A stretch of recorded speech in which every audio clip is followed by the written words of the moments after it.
नमस्कार, मैं हूं आपके साथ अंकिता पाल। बुलेटिन की शुरुआत करते हैं। राजधानी रायपुर के कृषि विश्वविद्यालय के कृषि सभागार में राष्ट्रीय सेवा योजना के वार्षिक सम्मेलन कार्यक्रम का आयोजन किया गया है, जिसमें सीएम विष्णुदेव साय ने शिरकत की। इस दौरान उन्होंने एनएसएस के कार्यों की सराहना की और कहा कि जो लोग इस क्षेत्र में अच्छा काम कर रहे हैं उन्हें सम्मानित किया जा रहा है। उन्होंने बताया कि पूरे प्रदेश में 1 लाख से भी ऊपर एनएसएस के ब्रांच हैं और सभी लोग इस क्षेत्र में अच्छा काम कर रहे हैं। आगे और भी उन्नति हो, इसके लिए राष्ट्रीय सेवा योजना को 50 लाख रुपए देने की घोषणा भी सीएम साय ने की है।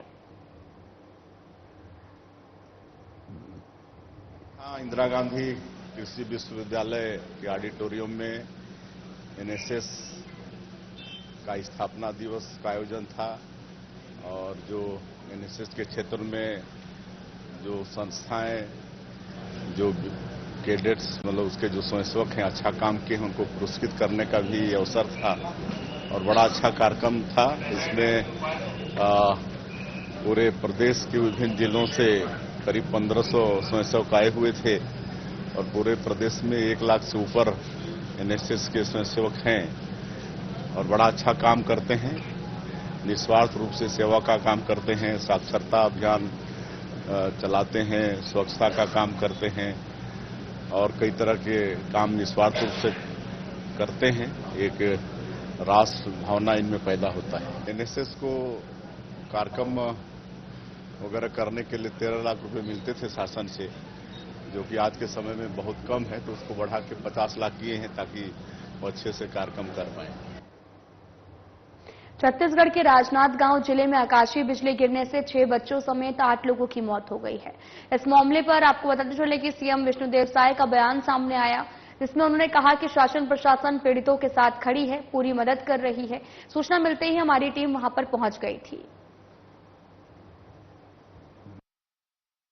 हमारे संज्ञान में है और त्वरित उसमें सरकार कार्रवाई कर रही है। राजनांदगांव में जो आकाशीय बिजली से जो डेथ हुआ है उसमें स्कूली बच्चे भी हैं, तो तत्काल वहां पर हमारे अधिकारी कलेक्टर वगैरह भी पहुंचे हैं और जो भी त्वरित उनको मतलब सहयोग राशि वगैरह देना होता है वो सब कर रहे हैं।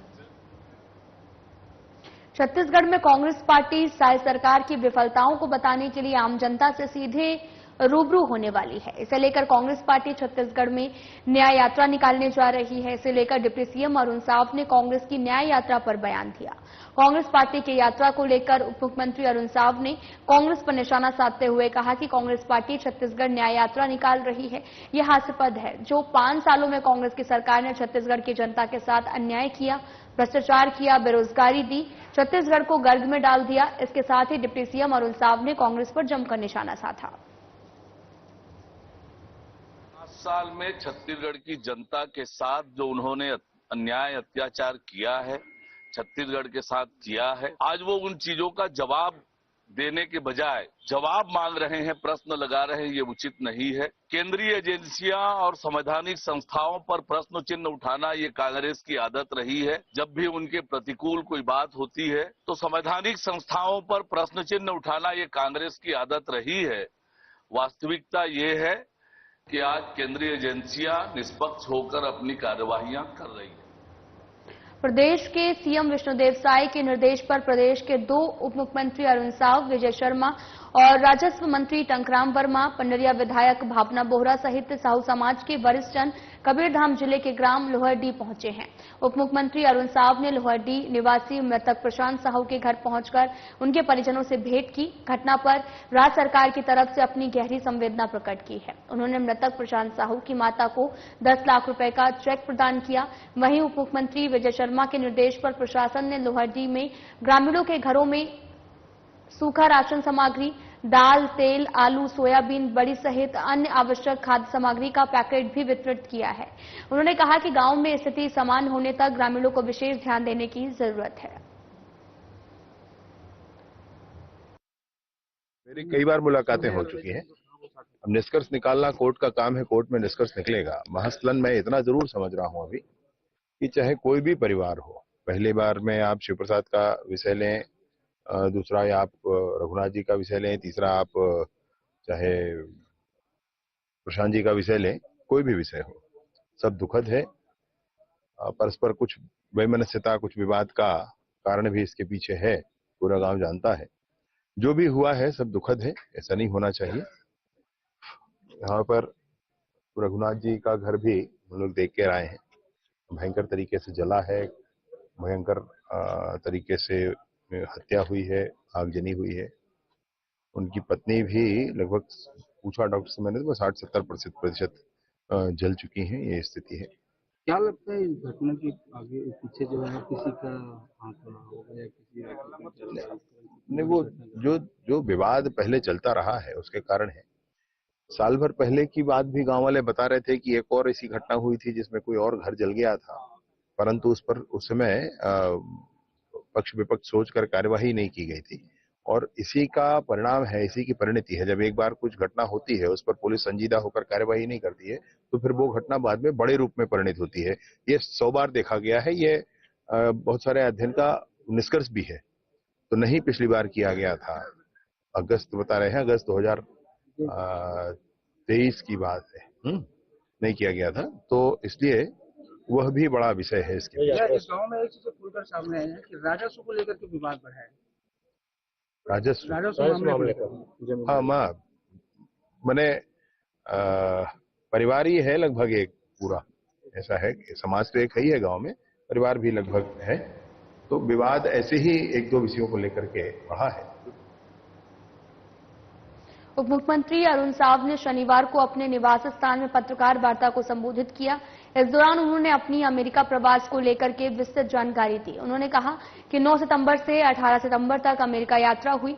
इसमें पुल निर्माण की तकनीकी, अधोसंरक्षण निर्माण की तकनीकी, क्या क्या तकनीकी विदेश में इस्तेमाल होते हैं, इस पर जानकारी मिली है। किस तरह से वहां पर पुल का निर्माण होता है। उन्होंने कहा कि वहां पर अधिकांश पुल जो हैं वो स्टील के बने होते हैं, उसे बनाने में कम समय भी लगता है। साथ ही उन्होंने ये कहा कि वहां रहने वाले छत्तीसगढ़ के लोगों से भी मुलाकात हुई, छत्तीसगढ़ में क्या चल रहा है उस पर बातचीत की गई।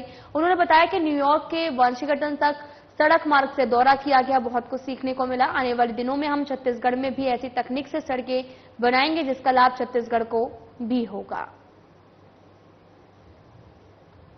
घटनाओं पर राजनीति करना ये कांग्रेस की आदत रही है। हमने बार बार आंकड़े प्रस्तुत किए हैं कि अपराध कम हुआ है और आपने देखा है कि हमारी सरकार कानून व्यवस्था को लेकर कितनी गंभीर है। लगातार कड़े और कठोर कदम उठाए जा रहे हैं। कानून व्यवस्था पर जीरो टॉलरेंस की नीति विष्णुदेव साय सरकार की है और रहेगी।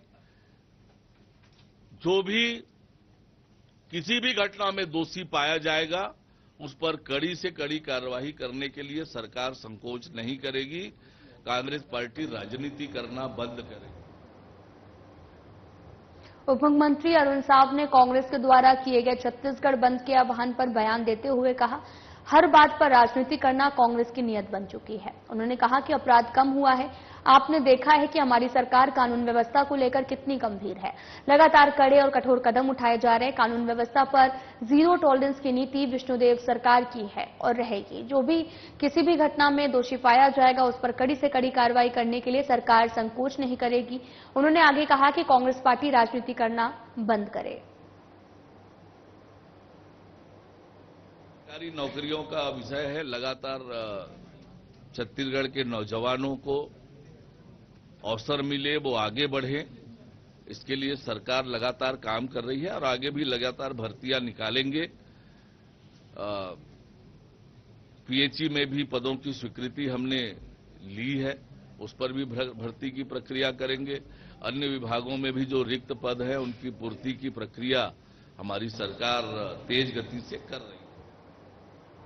कैबिनेट की बैठक में रिक्त पदों की भर्ती के फैसले को लेकर उप मुख्यमंत्री अरुण साव का बयान सामने आया, जिसमें उन्होंने कहा कि नौकरियों का विषय लगातार सरकार की प्राथमिकता रही है।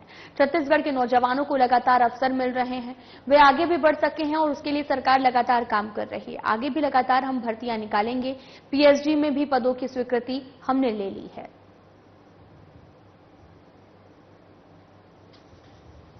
देखिए, सरकारी नौकरियों का विषय है। लगातार छत्तीसगढ़ के नौजवानों को अवसर मिले, वो आगे बढ़े, इसके लिए सरकार लगातार काम कर रही है और आगे भी लगातार भर्तियां निकालेंगे।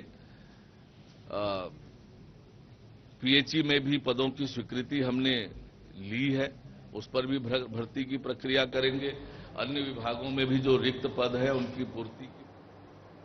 कवर्धा हादसे पर एसपी और कलेक्टर के ट्रांसफर आदेश जारी करने को लेकर उप मुख्यमंत्री अरुण साव का बयान सामने आया, जिसमें उन्होंने कहा कि सरकार की सर्वोच्च प्राथमिकता का हिस्सा कानून व्यवस्था रही है। इसके लिए सरकार कठोर से कठोर कदम उठा रही है, लगातार उठती हुई आई है और सरकार के सभी फैसले आपके सामने हैं। अगर आगे भी कोई बड़ा निर्णय करना पड़े तो सरकार उससे भी परहेज नहीं करेगी। कहा कि कांग्रेस पार्टी को जनता ने लोकसभा चुनाव में नकारा, विधानसभा चुनाव में नकारा और उसके बाद ये राजनीति कर रहे हैं। सरकार अपनी जिम्मेदारी बखूबी निभा रही है। कानून व्यवस्था सरकार की सर्वोच्च प्राथमिकता का हिस्सा है। गृह मंत्री जी जेल गए हैं मिलने के लिए। सरगुजा पुलिस ने महिलाओं के विरुद्ध घटित अपराध में तत्काल कार्रवाई करते हुए एक आरोपी को गिरफ्तार किया है। मिली जानकारी के अनुसार आरोपी शादी का झांसा देकर शारीरिक शोषण कर रहा था। जब पीड़िता ने शादी की बात कही तो आरोपी शादी से इनकार कर दिया। वहीं घटना की सूचना पीड़िता के परिजनों से सरगुजा पुलिस को दी गई और प्राथमिक रिपोर्ट पर तत्काल कार्रवाई करते हुए पुलिस ने आरोपी को गिरफ्तार कर न्यायिक रिमांड पर भेज दिया है।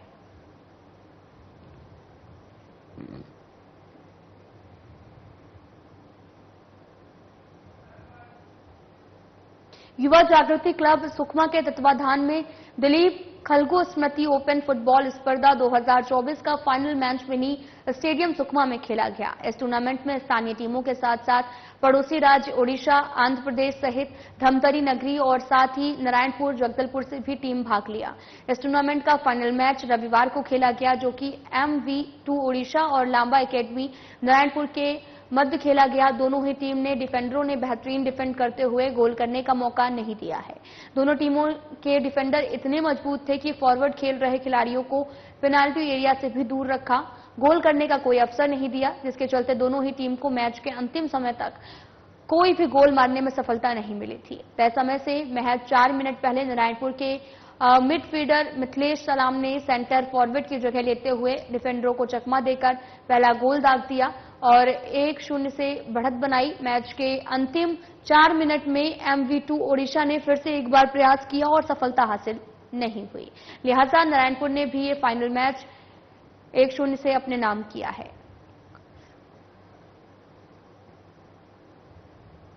बलरामपुर जिले के कलेक्टर रेमिजुएस इक्का जिला पंचायत CEO रैना जमील 1 दिवसीय दौरे पर शंकरगढ़ पहुंचे हैं।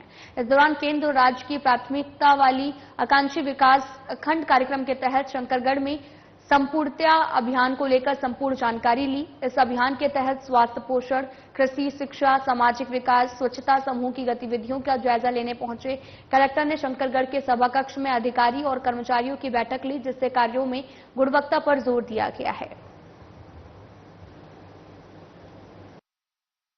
ब्लॉक है और तकरीबन 1 साल लगभग होने को आ गया है। संपूर्ण अभियान की जो शुरुआत हमने किया था नीति आयोग के निर्देश के अनुक्रम में, वो 3rd मंथ में हम चल रहे हैं। सितंबर के एंड में ओवरऑल उसका पूरा डाटा, फाइनल डाटा हम भेजेंगे। तो एक समीक्षा आवश्यक था इस लेवल पे, इस ब्लॉक के लेवल पे। तो क्षेत्र भ्रमण के साथ में एक ब्लॉक लेवल के अधिकारियों को थोड़ा सा डाटा के परीक्षण के साथ में गुणवत्ता को भी देखना था। इस कारण से क्षेत्र भ्रमण के बाद में यहाँ पर बैठक रखी गई। क्या क्या इसमें अंतर्गत काम हो रहे हैं सर? अभी क्या बाकी है? एजेंडा वही है, शिक्षा विभाग के हैं, महिला बाल विकास के हैं, हेल्थ के हैं, एग्रीकल्चर सेक्टर के हैं, जो आकांक्षी ब्लॉक के 39 इंडिकेटर्स हैं और संपूर्ण अभियान में 6 इंडिकेटर्स हैं। और संपूर्ण अभियान में लगभग 100% पिछले 2 महीनों में भी रहा है। इस महीने में चूंकि पूरे महीने का डाटा भी नहीं आया है, थोड़ा सा गैप है, तो उसी को उस तरीके से तैयारी करके गैप को पूरा करने के लिए बताया गया है। बाकी जो आकांक्षी ब्लॉक में और गुणवत्ता कैसे ला सकते हैं, जैसे कि जिले में जो भी 39 इंडिकेटर्स इस पर अच्छे परिणाम परिलक्षित हों, उसके लिए सभी विभाग के अधिकारियों कोरबा के प्रोजेक्ट और चालू प्लांट में स्थानीय महिलाओं को रोजगार देने को लेकर बालगो ब्लॉक के स्थानीय महिलाओं ने आवेदन सौंपा है। बालगो के नया प्रोजेक्ट चालू प्लांट में महिलाओं को रोजगार देने की मांग को लेकर बेरोजगार महिलाओं ने बालगो थाना में अपना आवेदन दिए। बेरोजगार और स्थानीय महिलाओं का कहना है कि पिछले प्रोजेक्ट और चालू प्लांट में महिलाओं को रोजगार दिया जाता था, लेकिन आज बेरोजगार महिलाओं को अनदेखी की जा रही है। अगर बेरोजगार महिलाओं को बालगो प्लांट के प्रोजेक्ट में रोजगार नहीं दिया जाता तो बालगो प्रबंधन के खिलाफ धरना प्रदर्शन किया जाएगा, जिसकी समस्त जिम्मेदारी बालगो प्रबंधन की होगी। हम लोग यहाँ महिलाओं के रोजगार के लिए बालको प्रबंधक जो प्रोजेक्ट चालू हुआ है वहाँ किसी भी महिलाओं को रोजगार नहीं दिया जा रहा है, जिसके लिए हम लोग बालको प्रबंधक से निवेदन करते हैं कि हम लोग को महिलाओं को रोजगार दिया जाए, जिसके लिए हम लोग लखनलाल देवांगन मंत्री जी से आवेदन देने गए थे, जिसके प्रति हम लोग यहाँ बालको थाना में ज्ञापन सौंपने आए हैं। तो हम लोग बालको प्रबंधक जी से यही निवेदन है कि सभी महिलाओं को, बेरोजगार महिलाओं को रोजगार दिया जाए। ये लखनलाल देवांगन जी को हम लोग 21 तारीख को दिए हैं जी, जहाँ आज आ रहे हैं 21 सितंबर को जी, और आज ही हम लोग बालको थाना में भी ज्ञापन सौंपने आए हैं। अगर आप लोगों की मांगी पूरी नहीं होती तो क्या है? अगर हम लोगों की मांगे पूरी नहीं हुई तो मजबूरन हम लोगों को धरने पे बैठना पड़ेगा। महिलाएं क्या करें, बेरोजगारी इतना बढ़ गई है, बाहरी लोगों को बुलाकर बेरोजगार दिया जा रहा है यहाँ, और स्थानीय महिलाएं पढ़े लिखे हो चाहे कुछ भी हो, कैंटीन हो चाहे झाड़ू पोछा हो, सबके लिए लड़कों को, आदमियों को, जेंट्स लोगों को रखा जा रहा है, लेकिन किसी भी महिलाओं को नहीं दिया। कबीरधाम जिले में एसपी अभिषेक पल्लव का तबादला के बाद में अब जिले में नए एसपी के रूप में राजेश कुमार ने पदभार ग्रहण किया है। राज्य सरकार के आदेश जारी के बाद में बलरामपुर में अपनी सेवा देते आ रहे राजेश अग्रवाल को कवर्धा जिला का नया एसपी नियुक्त किया गया है। वहीं पुलिस अधीक्षक डॉक्टर अभिषेक पल्लव का स्थानांतरण जिला कबीरधाम से सहायक पुलिस महानिरीक्षक पुलिस मुख्यालय छत्तीसगढ़ नया रायपुर में तबादला किया गया है। महासमुंद जिला प्रशासन के निर्देश पर रेत के अवैध भंडारण और परिवहन के मामले में राजस्व और पुलिस विभाग ने संयुक्त कार्रवाई की है। इस दौरान 2 ट्रक और एक चैन माउंटेन जब्त किया गया है। तहसीलदार श्रीधर पांडा ने बताया कि कलेक्टर विनय लहंग के निर्देश पर ग्राम बिरकोनी में शासकीय कचरे में जो है वो भंडारण एरिया के सीमा के बाहर अवैध तरीके से रेत का भंडारण किया गया था। मौके पर परिवहन करते 2 ट्रक पकड़ी गई, जिसे तुमगांव थाना पुलिस के सुपुर्द किया गया। साथ ही एक चेन माउंटेन भी मौके पर पकड़ा गया, जिसे मौके पर सील किया गया है। छत्तीसगढ़ के कवर्धा जिले के लोहरडीह गांव में 3 हत्याएं हुई हैं। इसके बाद में विरोध में आज प्रदेश कांग्रेस कमेटी ने छत्तीसगढ़ बंद का आह्वान किया। मामले पर पूर्व सीएम भूपेश बघेल का बयान सामने आया, जिसमें उन्होंने कहा कि लोहरडीह गांव में 3 हत्याएं हुई। मामले ने पूरे प्रदेश को झकझोर कर रख दिया है। उन्होंने कहा कि जेल में बंद कैदियों के साथ में दुर्व्यवहार किया जाता है, लोगों को मारा पीटा जा रहा। कवर्धा में स्थिति बद से बदतर हो गई है, जिसके कारण आज छत्तीसगढ़ प्रदेश कांग्रेस कमेटी ने बंद का आह्वान किया, जिसका संदेश जनता तक पहुंच चुका है। गांव में 3 हत्या होने की घटना, 2 आपसी रंजिश में और तीसरा पुलिस के मार से प्रशांत साहू की हत्या, ये 3 मामले हैं। पूरे प्रदेश को झकझोर दिया है। पूरी मानवता है वो शर्मसार हो गई है, क्योंकि जेल में बंद जो कैदी हैं उनके साथ अमानवीय व्यवहार किया गया है। वो खून की उल्टियां कर रहे हैं, पिटाई इतनी कि वो बैठ पा रहे हैं न चल पा रहे हैं, और बेहद दर्दनाक स्थिति। चाहे जो दुर्ग जेल में महिला बंदी हैं उनकी बात कहें, चाहे कवर्धा जेल में जो पुरुष बंद है उसकी बात कहें। इस बात को लेकर प्रदेश कांग्रेस कमेटी ने बंद का आह्वान किया था और बंद सफल रहा। जो संदेश देना था वो पहुंच गया जनता तक के भी। पूर्व सीएम भूपेश बघेल के कवर्धा हादसे पर गहरा शोक व्यक्त किया है। उन्होंने कहा कि पहले सरकार ये मानने को तैयार नहीं थी कि वहां पर आत्महत्या नहीं हत्या हुई है, लेकिन अब सरकार ने मान लिया है। ये सरकार की नाकामी है। उन्होंने बताया कि हमने जेल जाकर कैदियों से मुलाकात करनी चाहिए, लेकिन हमें रोक दिया गया, विधायक को कार्य में रोका गया। उन्होंने विष्णुदेव साय सरकार से भी मांग की कि मृतक के मां को जो मार पड़ रही है भाई के शरीर पर जो निशान है, जेल के जो बंदी हैं, सभी को अस्पताल में भर्ती कराया जाए, उन्हें इलाज के लिए भेजा जाए। अंदरूनी चोटें भी हो सकती हैं, पूरी बॉडी को चेकअप हो और साथ ही उन्होंने इस पूरे मामले पर न्यायिक जांच होने की मांग भी की है। यही कि एसपी, कलेक्टर, डीएसपी सब हटाए गए और रेंगाखार के पूरे स्टाफ को बदल दिया गया। सरकार की तरफ से पहले तो इसे आत्महत्या की घटना बता रहे थे, लेकिन अब सरकार ने स्वीकार कर लिया कि ये सरकार की नाकामी है और उसके चलते ये घटना घटी। इसमें 2-3 बातें हैं जिसे मैं कहना चाहूंगा। पहली बात तो यह है कि जो हम लोगों ने प्रयास किया था कि कवर्धा जेल में जाके लोहारीडीह के लोगों से मुलाकात करें। कवर्धा जिला के गांव लोहरेडी में हुई घटना को लेकर प्रदेश कांग्रेस कमेटी के आह्वान पर सुकमा जिला बंद पूर्ण रूप से सफल रहा है। वहीं प्रेस विज्ञप्ति में आपको बताते चलें कि प्रदेश कांग्रेस सचिव दुर्गेश राय ने कहा कि जिस तरह से गृह मंत्री ने विधानसभा में हुई घटना में पूरे प्रदेश की कानून व्यवस्था पर प्रश्न चिन्ह लगा दिया। आज जिस तरीके से प्रदेश में घटना घटित हो रही, सरकार का कानून व्यवस्था पर कोई नियंत्रण नहीं है। आज पूरा प्रदेश अपराध प्रदेश बनकर रह गया है। पुलिस कस्टडी में मौत हो या फिर पत्रकारों को गांजा केस में फंसाने का मामला, ये पूरी कानून व्यवस्था चरमराकर जाना सरकार की नाकामी को दर्शाता है। गृह मंत्री को तत्काल अपने पद से इस्तीफा देना चाहिए। कांग्रेस कमेटी के निर्देश अनुसार पूरे छत्तीसगढ़ में बंद का आह्वान किया गया। उसी दरमियान सुकमा जिले में भी कवर्धा कांड को लेकर जो गृह मंत्री का जिला है, गृह मंत्री का विधानसभा है, वहां इतनी बड़ी घटना हुई जहां पुलिस कस्टडी में निर्दोष साहू समाज के 2 लोगों की मृत्यु हुई है पुलिस कस्टडी में। और बहुत बड़ी दुर्भाग्य की बात है कि जो गृह मंत्री का जिला होते हुए वहां पे आम पब्लिक सुरक्षित नहीं है, तो पूरे प्रदेश की सुरक्षा व्यवस्था पे कहीं न कहीं प्रश्न चिन्ह लगता है।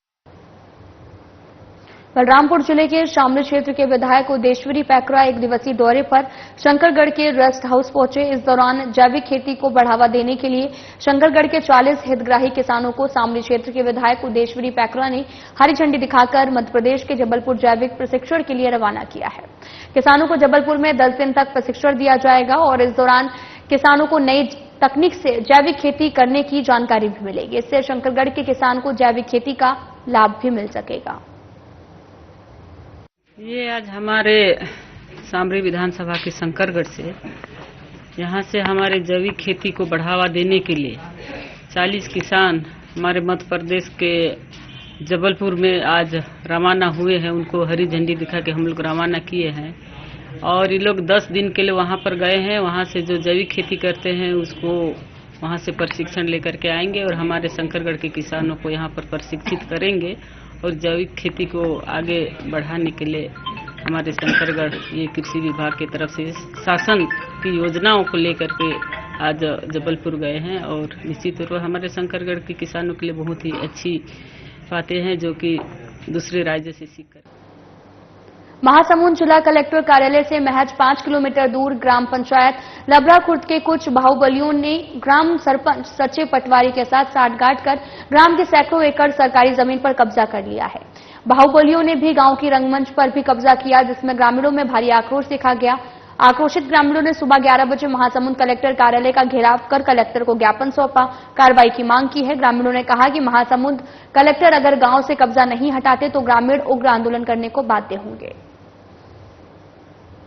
हमार दुर्गा दुर्गा मन से दिलना हमार जगह की रख ले जगह तो कोपलेन में खनाड रही साहब आई माता कला कौन है खनवाड़ रहे है जगह लगा कौन है ओकरे में चलती रही का कैसे खनवाड़ रही गांव जगह ला कोकलेन में नान के खूब खरा है करत हो करता ना कहीं कुछ बोलता ना हमारा काम करत हो इसे कर देबो नहीं से कर देबो। ठीक है, फिलहाल में इतना ही। नमस्कार।